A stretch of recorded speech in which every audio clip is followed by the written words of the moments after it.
doa daripada baginda Nabi Muhammad.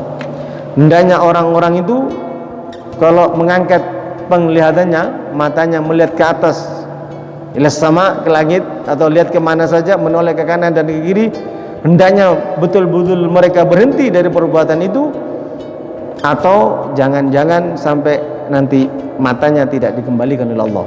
Artinya Rasulullah mendoakan, jangan-jangan nanti aku doakan kalian bisa jadi buta nanti kalau menoleh ke kanan dan ke kiri dalam salat kalian.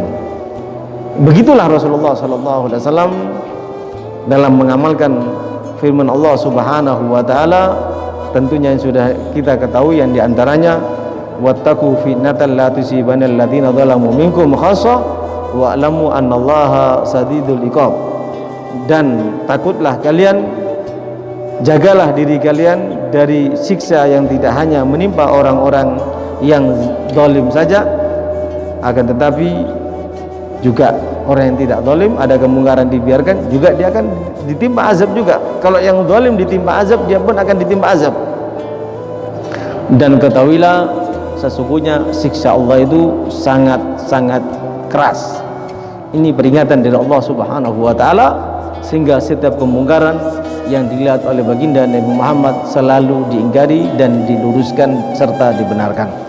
Bahkan hadis yang terakhir yang kita lihat adalah sikap tegas Rasulullah dalam memerangi kemungkaran.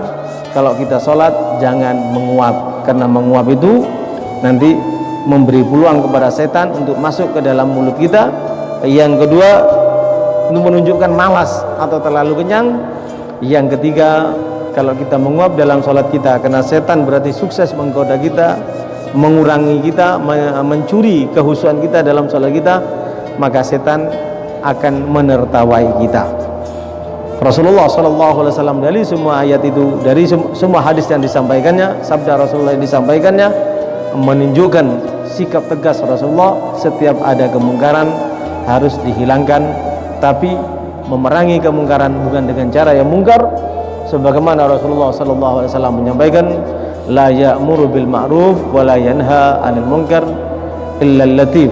Tidak boleh memerangi kemungkaran, menyuruh kebaikan dan menjaga kemungkaran kecuali orang yang bisa bersikap lembut, bersikap santun, sebagaimana baginda Nabi Muhammad menjelaskan kepada para sahabatnya bagaimana cara sholat khusyuk. Karena khusyuk itu adalah pada dasarnya inti daripada sholat itu sendiri, dan yang menghilangkan khusyuk itu adalah kemungkaran yang harus dihilangkan dalam sholat kita.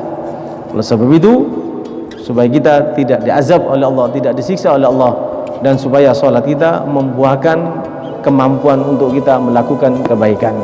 Inna sholata tanha anil fahsya'i wal munkar. Sesungguhnya sholat itu akan memberi kemampuan bagi orang yang melakukan sholat untuk meninggalkan perbuatan keji atau mungkar. Baginda Nabi Muhammad SAW juga menyampaikan, man lam tanhahu salatuhu anil fahsya'i wal munkar lam yazdad minallahi illa bu'dan. Kalau ada orang sholat ya, lalu sholat yang dia lakukan tidak mampu menjadikan dia meninggalkan perbuatan mungkar dan perbuatan keji, maka sholat yang dia lakukan tidak akan menjadikan dia lebih dekat kepada Allah, tapi lebih jauh dan lebih jauh. Mudah-mudahan bab al-hasu alal husu atau babul hasi alal husu fi shalah, anjuran husuk dalam salat, dengan disampaikannya beberapa hadis daripada baginda Nabi Muhammad, kita oleh Allah Subhanahu wa taala diberi kemampuan untuk khusyuk dalam salat kita.